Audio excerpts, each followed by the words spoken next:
दूसरा चैप्टर क्या बेट? क्रैश क्रैस्कोग्राफ, क्रैस्कोग्राफ, ठीक है बेटा।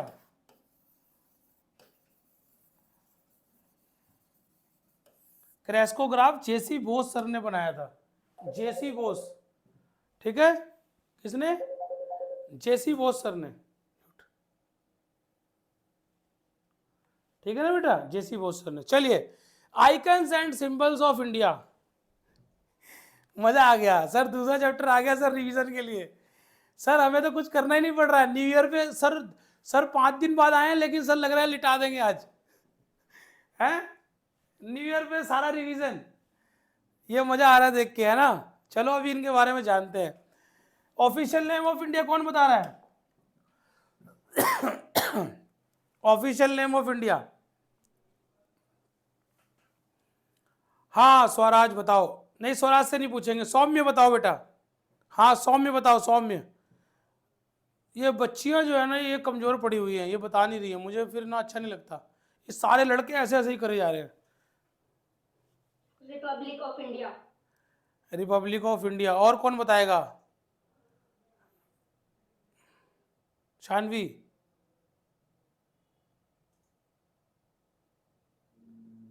अभी क्रिस्टी गायब हो गई है क्या? रुमाना भी गायब है आज? नहीं रुमाना है, बोलो बोलो फटाफट बोलते जाओ, मैं सुन रहा हूँ। रुमाना, रुमाना बोलो। Republic of India. और कौन बताएगा? कोई बॉय बताओ, लड़का, लड़का कौन बता रहा है? ये जितने भी रिपब्लिक ऑफ इंडिया वाले हैं, अभी इनको बताता हूं मैं। Republic of India, Republic of India, ठीक है। और कौन है? हाँ नीतीश, कि मुझे इंडिया के नाम से खिलवाड़नी चाहिए। सर हम दो बात कर रहे हैं।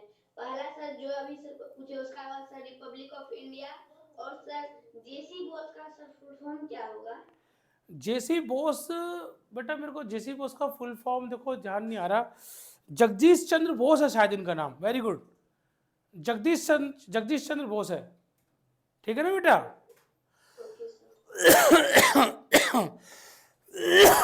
मैं आपको बता दूंगा अगर कुछ जरा सी भी त्रुटि हुई, इनका नाम है जगदीश चंद्र बोस, है ना बेटा। कोई दिक्कत नीतीश? नो सर, और सर 100% गारंटी के साथ सर इसका रिपब्लिक ऑफ इंडिया ही होगा। अरे वाह, वेरी गुड, ये होती है बात यार, ठोक के बजा के 100%। तो बेटा भारत का जो नाम है वो है रिपब्लिक ऑफ इंडिया, और रिपब्लिक ऑफ इंडिया नाम है ना बच्चों, तो इसको क्या लिखते हैं? भारत गणराज्य। क्या लिखते हैं? भारत गणराज्य। जब आप बड़े हो जाओगे और बहुत बड़े आदमी बनोगे, तो आपका क्या बनेगा? एक पासपोर्ट, क्योंकि आपको घूमने वूमने भी तो जाना होगा ना बाहर, या हो सकता है आप इंडिया की तरफ से बाहर जाओ, ऐसा हो जाए ब्रिगेडियर और कर्नल लोग बाहर जा रहे हैं, तो पासपोर्ट बनेगा। उस पासपोर्ट पे लिखा होता है, किसी के भी पासपोर्ट पे इंडिया नहीं लिखा होगा, क्योंकि भारत की पहचान विश्व के पटल पर क्या है? भारत गणराज्य। यानी भारत एक गणराज्य है, एक लोकतांत्रिक देश है जिसने अपना एक संविधान खुद का बना रखा है, और हमारे देश का संविधान विश्व का सबसे बड़ा संविधान है, the largest written constitution of world, सबसे बड़ा लिखित संविधान भारत का है, ठीक है। तो याद पता चल गया, इतना सब कुछ बोल दिया सर ने यार, आर्टिकल 1 से लिया गया है, आर्टिकल 1 से, समझ गए। आर्टिकल 1 में सबसे पहली बात यही कही गई है, कॉन्स्टिट्यूशन ऐसे थोड़ी बना हुआ है, बहुत मोटी बुक है, 395 आर्टिकल बने थे जब नया एकदम तरोताजा था। 395 आर्टिकल थे, और हर आर्टिकल इंडिया के रूल्स एंड रेगुलेशन को बताता है। आप बच्चों को पढ़ने का अधिकार, right to education, right to speech, right to religious right, कोई भी धर्म मानने का अधिकार, ये सब कौन देता है? हमारा संविधान, कॉन्स्टिट्यूशन, ठीक है ना। आपको राइट्स भी बचाएंगे, कुछ बेसिक राइट्स है ना, वो आपको बताएंगे, ठीक है। चलिए, अशोक चक्र बताना ही नहीं है। सम्राट अशोक बुद्धिज्म को मानता था, और वहां गया कहाँ पे? वाराणसी के पास में जहाँ पे पहली स्पीच दी थी बुद्धा ने, वहाँ पे एक पिलर बनवाया, तो वहाँ पे सारनाथ से लिया गया है क्या, अशोक चक्र, जिसमें क्या होती हैं 24 स्पोक्स होती हैं। ये 24 स्पोक्स 24 घंटे को क्या करती हैं सिंबलाइज करती हैं, और 24 घंटे काम करने को सिंबलाइज करती हैं। 24 घंटे सोते रहने को सिंबलाइज नहीं करती हैं कि आराम से सो जाओ, इंडिया अपने भरोसे चलता रहेगा। इंडिया को डेवलप बनाना है तो 24 घंटे काम करना पड़ेगा, ठीक है।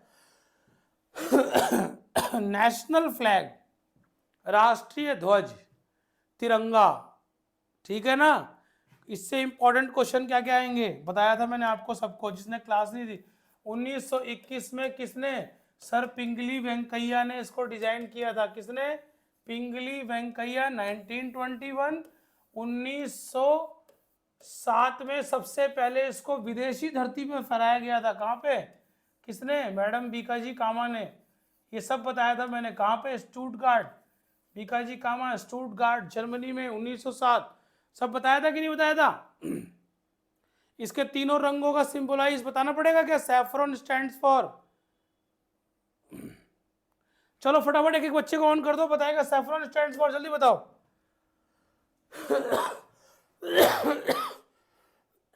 हाँ जल्दी से, saffron stands for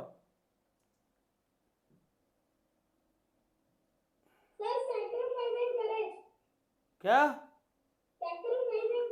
strength and courage, right कर लो, सैफरन स्ट्रेंथ एंड करेज। बात समझ में आ रही है, स्ट्रेंथ एंड करेज, ठीक है ना। वाइट पीस और ट्रूथ, ग्रीन कौन बता रहा है, स्वरा बता रही है क्या, स्वरा, स्वरा बेटा ग्रीन स्टैंड्स फॉर,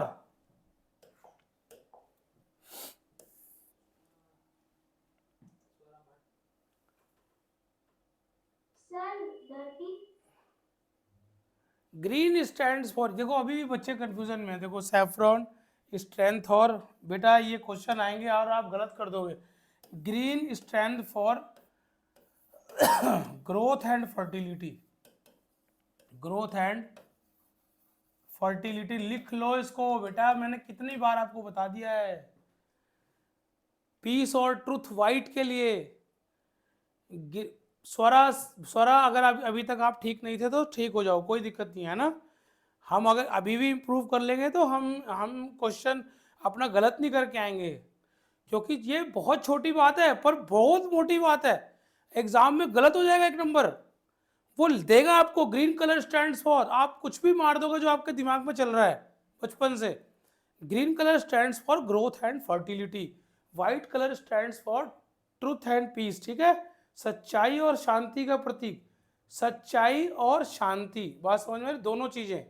और ग्रीन जो है वो ग्रोथ और फर्टिलिटी, और फर्टिलिटी किसकी, सॉइल की, है ना, क्योंकि उपजाऊ होगा देश, एग्रीकल्चर आगे बढ़ेगा तो देश भी आगे बढ़ेगा। चलिए, हाँ आर्यन क्या कह रहे हो, नेशनल फ्लैग, नेशनल एम्बलम बताने की जरूरत है क्या, तो बेटा वॉइस नहीं आ रही आर्यन।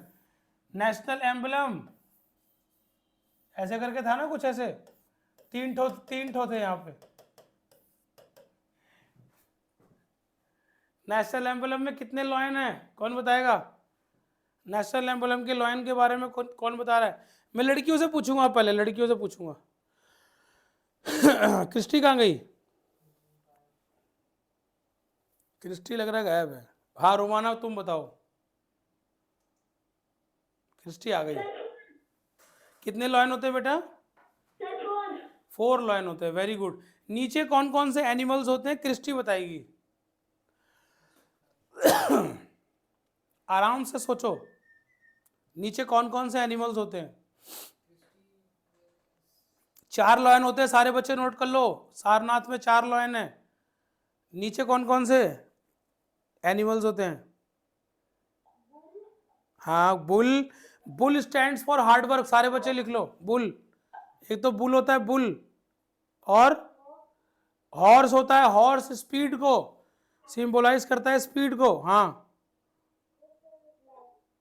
हाँ। लॉयन, एक लॉयन भी होता है, और लॉयन किसका होता है, power and courage, power and courage, ताकत। और क्या होता है एक जल्दी बताओ एक और क्या होता है?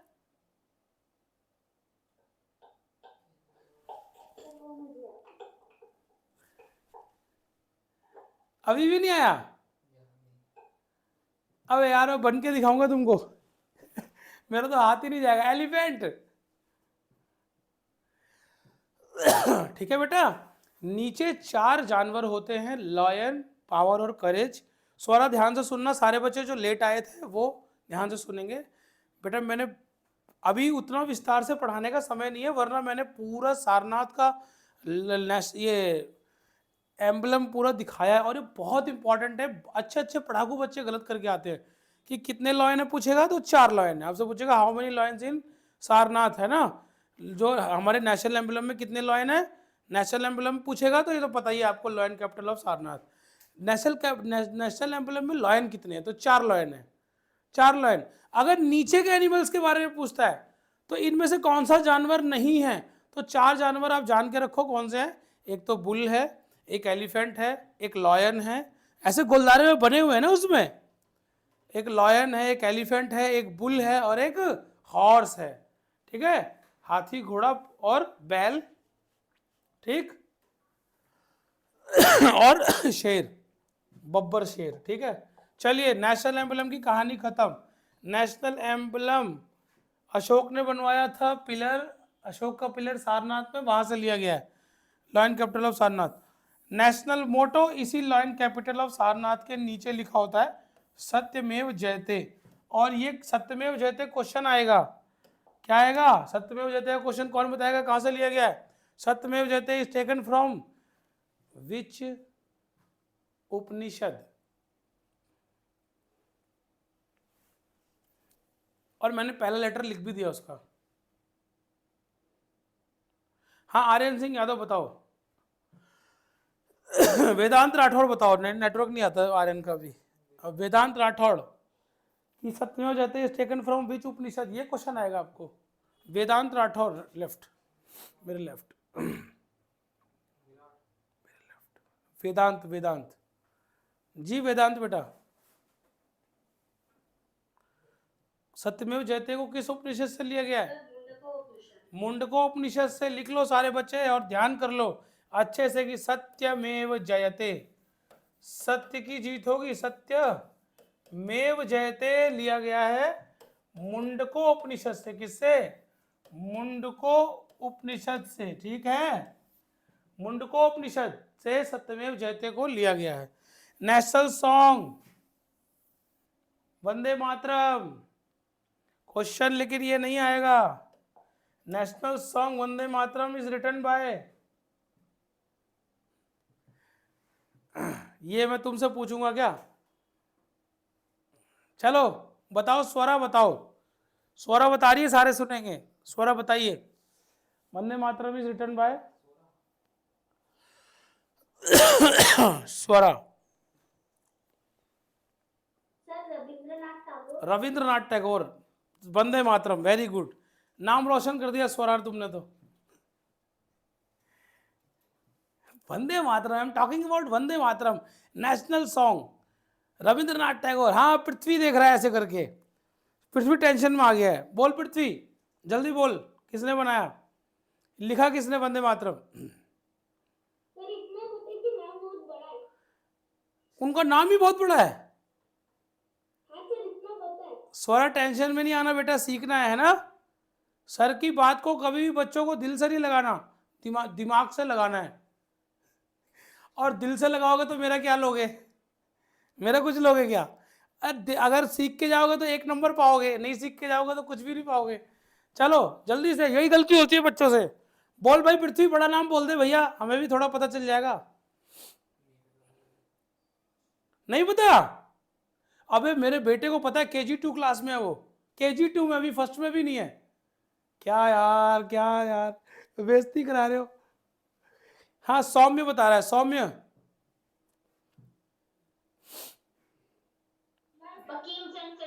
बंकिम चंद्र चटर्जी। अब देखो पृथ्वी ऐसे ऐसे कर रहा है, हाँ सर। बंकिम चंद्र चटर्जी जी ने वंदे मातरम लिखा था, ठीक है, और पहली बार 1896 में कांग्रेस के अधिवेशन में गाया गया था। समझ में बात आ रही है? ठीक है। और वंदे मातरम को किस पुस्तक से लिया गया है? किस पुस्तक है? अच्छा, इसको लिखा किस भाषा में था? हैं? हाँ पृथ्वी बता दे, पृथ्वी बताएगा, सुनो सारे। हाँ पृथ्वी बोलो। गीतांजलि तुमने लिखी थी? गीतांजलि रविंद्रनाथ टैगोर लिखे थे। साहिल जाओ बताओ कहां से लिया गया है? सर आनंद मठ sir. Yes, Anand Anand. Sir एक और चीज बोला सर। बोलो। सर ये मैंने तो पढ़ा था sir, national song Mohammad Iqbal ने लिखा मोहम्मद इकबाल ने सारे जहां से अच्छा लिखा है। सारे जहां से अच्छा हिंदुस्तान हमारा। जब 1984 में, एक बात याद आ गई मुझे, देखो 1984 में राकेश शर्मा गए थे, सबसे पहले इंडियन थे राकेश शर्मा जो स्पेस में गए थे। The first Indian who visit to space, पहला इंडियन, पहला भारतीय जो स्पेस में गया था 1984 में। भारत की प्रधानमंत्री थी इंदिरा गांधी, राकेश शर्मा। इंदिरा जी ने इनसे बात करी थी जब ये स्पेस में थे, तो पता ही इन्होंने इनसे इंदिरा गांधी जी ने बात करी तो इनसे पूछा था। सारे बच्चे ध्यान से सुनो, 1984 में स्पेस में गए, इनसे पूछा कि हमारा इंडिया कैसा लग रहा है राकेश जी आपको, तो पता है इन्होंने क्या कहा था? इन्होंने ये नहीं कहा था बहुत अच्छा लग रहा है, इन्होंने मोहम्मद इकबाल की उसी कविता को दोहराया और कहा सारे जहां से अच्छा हिंदुस्तान हमारा। यानी इस पूरे जहान से सबसे अच्छा कौन है? हमारा हिंदुस्तान भाई। और हिंदुस्तान की बात पे तो बच्चों को सीधे बैठ जाना चाहिए, एकदम स्पाइन एकदम सीधे हो जानी चाहिए। तो सारे जहां से अच्छा हिंदुस्तान हमारा राकेश शर्मा जी ने कहा था इंदिरा गांधी जी को, इंदिरा जी को जो भारत की प्रधानमंत्री थी 1984 में। तो पहले आदमी थे ये जो स्पेस में गए थे, राकेश शर्मा, याद रखना। और मैं आपको तीनों न्यूक्लियर ब्लास्ट बता चुका हूं इंडिया के, तीनों न्यूक्लियर टेस्ट 1974, ठीक है ना। उसका नाम था लाफिंग बुद्धा। इसका नाम लाफिंग बुद्धा क्यों था सर? इस दिन बुद्धा का जन्मदिन था ना, इस दिन क्या थी? बुद्ध पूर्णिमा, इसीलिए इसका नाम रख दिया लाफिंग बुद्धा, क्योंकि उस दिन बुद्ध का क्या था? बर्थडे। तो बुद्ध हंसने लग गए, ओ आज तो इंडिया हमारा क्या बन गया? Nuclear power. लेकिन ये शांति के लिए किया गया था, पीस के लिए। बिजली बनती है ना इससे, न्यूक्लियर टेस्ट। फिर 1998 में दो भारत के सपूतों ने, किसने? अब्दुल कलाम जी और अटल बिहारी वाजपेयी जी प्रधानमंत्री थे। ऐसा मिशन किया 1998 में, अमेरिका को भी चकमा दे दिया। अमेरिका को पता ही नहीं लगने दिया कि न्यूक्लियर ब्लास्ट कर दिया हमने। एक तो करा 11 मई को 1998 और एक किया 13 मई को। और इसको क्या कहा गया? ऑपरेशन शक्ति, क्योंकि अब तो हम क्या हो गए थे?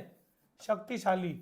पता है जब 11 मई को किया ना, सुनो सारे बच्चे, जब 11 मई को किया तो अटल बिहारी वाजपेयी जो प्रधानमंत्री थे उन्होंने पूछा किससे? अब्दुल कलाम जी से। बोले यार टेस्ट ओके है ना, कोई दिक्कत तो नहीं है? मतलब मान लो हम किसी के ऊपर परमाणु बम फेंके और वो फटे ही ना। तो बोले अब्दुल कलाम जी, बोले सर बोलो तो दूसरा टेस्ट कर देता हूं।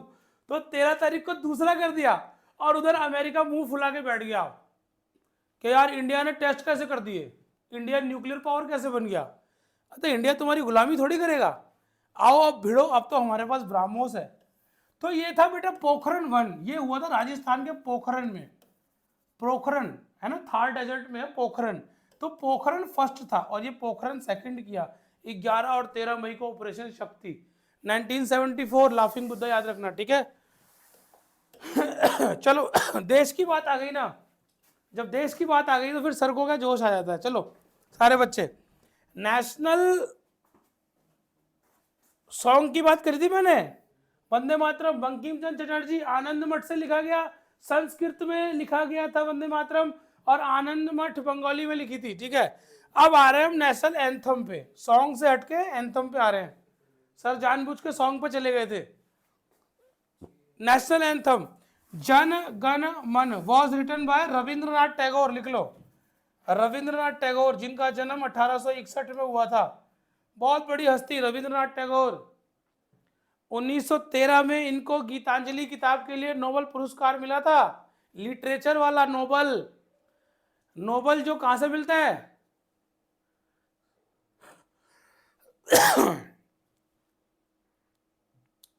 स्वीडन। ठीक है ना। 1913 में सबसे पहला लिटरेचर का मिला था इनको। कौन सी बुक के लिए? गीतांजलि, ये इनकी बुक है। पृथ्वीराज कह रहा है सर गीतांजलि लिखी थी क्या? मैं गीतांजलि इन्होंने लिखी थी। गीतांजलि, गौरा, ये सब इनकी मशहूर किताबें हैं। रविंद्रनाथ टैगोर बुद्धिजीवी व्यक्ति थे, ठीक है ना। कुछ भी बोल देता है यार। जनगण मन, ठीक है। और पहली बार गाया था इसको 1911 में कांग्रेस अधिवेशन में। नेशनल सॉन्ग हो गया, national pledge, India is my country and all Indians are my brother and sister. किसके स्कूल में होती है ये प्रेयर?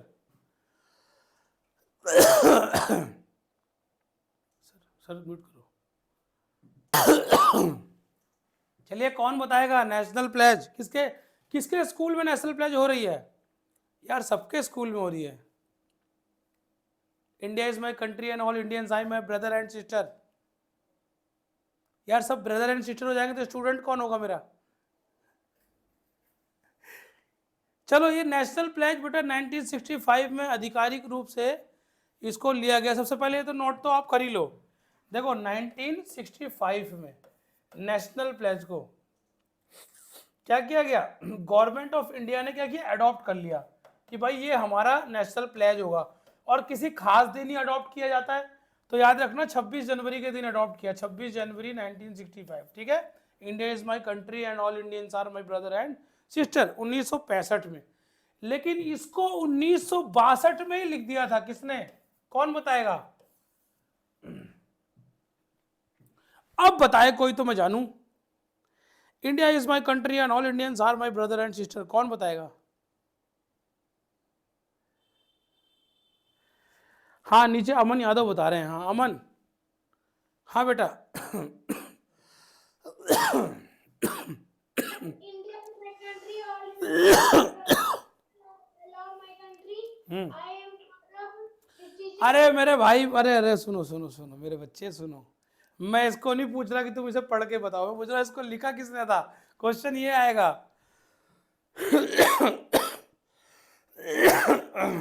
क्वेश्चन ये आएगा बेटा कि इसको लिखा किसने था, ठीक है। ये तो नहीं पता। पानी देना सर।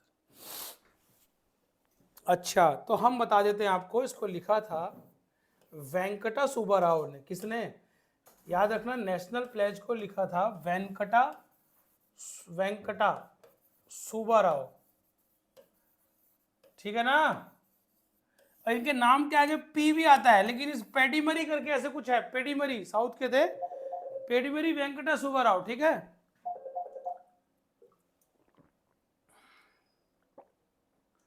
कोई दिक्कत बेटा?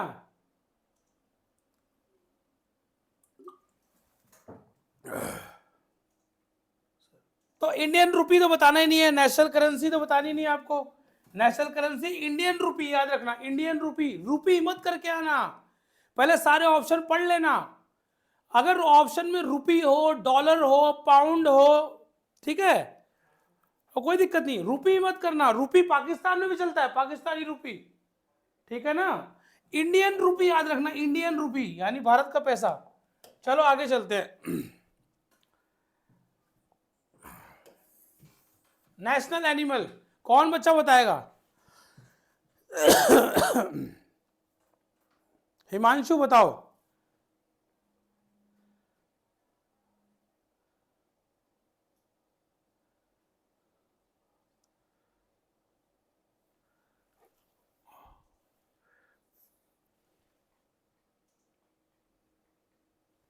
नेशनल हेरिटेज एनिमल बताना है अब, नेशनल एनिमल नहीं बताना।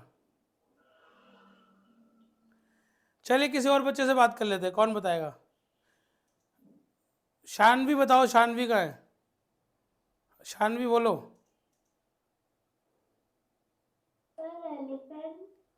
एलिफेंट इज अवर नेशनल, क्या क्या क्या?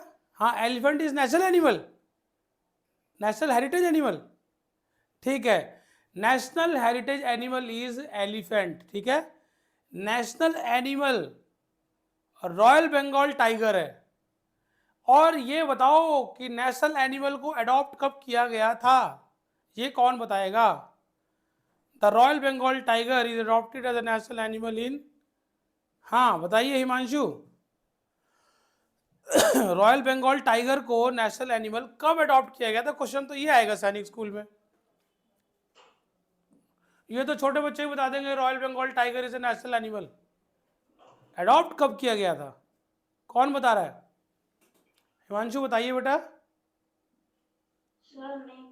ये तो क्लियर है कि royal Bengal tiger national animal है। Yes sir. चलिए हम बताते हैं आपको। रॉयल बंगाल टाइगर जो है वो 1970, अब बताओ इसके आगे कौन बताएगा? 70? हाँ वेदांत राठौड़ बताओ। 1972। 1973। Sorry sir. 1973 ठीक है। 72 में तो वाइल्ड लाइफ एक्ट आया था, 1973 है ठीक है। याद रखना 73 में इसको क्या बना दिया? हमारा राष्ट्रीय पशु। ठीक, चलो नेशनल हेरिटेज एनिमल भी हो गया। अभी नेशनल एक्वेटिक तो बताने की जरूरत नहीं है ना, गंगा डॉल्फिन, आईक्यू लेवल सबसे खतरनाक डॉल्फिन का। और व्हेल और डॉल्फिन क्या होती हैं? मैमल्स। मैमल्स जो अपने बच्चों को दूध पिलाती हैं उन्हें मैमल्स कहते हैं ठीक है। डॉल्फिन और व्हेल मैमल्स होती हैं, इसलिए डॉल्फिन और व्हेल के लंग्स होते हैं, है ना। डॉल्फिन और व्हेल्स लंग्स होते हैं। ये बार बार पानी में कूदती क्यों रहती है? इनका मन करता रहता है क्या? बाहर आ रही है फिर अंदर जा रही है, समझ गए भाई? लंग्स है ना, तो पानी में लंग्स से सांस कैसे लेंगी? और अगर व्हेल एक बार सांस ले ली तो फिर आएगी आराम से 40-45 मिनट बाद ऊपर, 40 to 45 मिनट बाद ऊपर आती है और स्लीप भी कर देती है, पानी के ऊपर ही स्लीप कर लेगी, आराम से सोती रहेगी। ये व्हेल मछली की ताकत है ठीक है ना, लंग्स। चलो भगवान ने बनाया है, अब क्या मतलब बेमतलब थोड़ी कूदती रहती है डॉल्फिन, भाई उसका काम है, उसको सांस लेनी है। नेशनल रेप्टाइल किंग कोबरा, और मैंने आपको बता ही दिया था किंग कोबरा, मैंने बताया था ना आपको सबको कि इसके पास क्या होती है? जहर की क्या थैली, वेनम। वेनम जिसमें होता है, इसके जहर को क्या बोलते हैं? सांप के जहर को वेनम कहते हैं, और सांप के जहर की दवा को एंटी वेनम कहते हैं। क्या बोलते हैं? Anti venom. इसी के जहर से इसकी दवा, इसके जहर से ही इसके जहर का तोड़ बनाया जाता है, एंटी वेनम। समझ गए? कोबरा के जहर से ही कोबरा का एंटी वेनम तैयार होगा। हाँ बोलो बेटा नीतीश।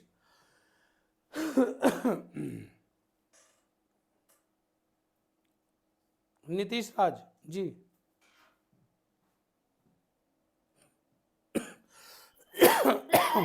ऐसे कैसे हो सकता है? तो सर ये तो और दुगुना पावर से ना सर हानि करेगा। नहीं, क्या होता है?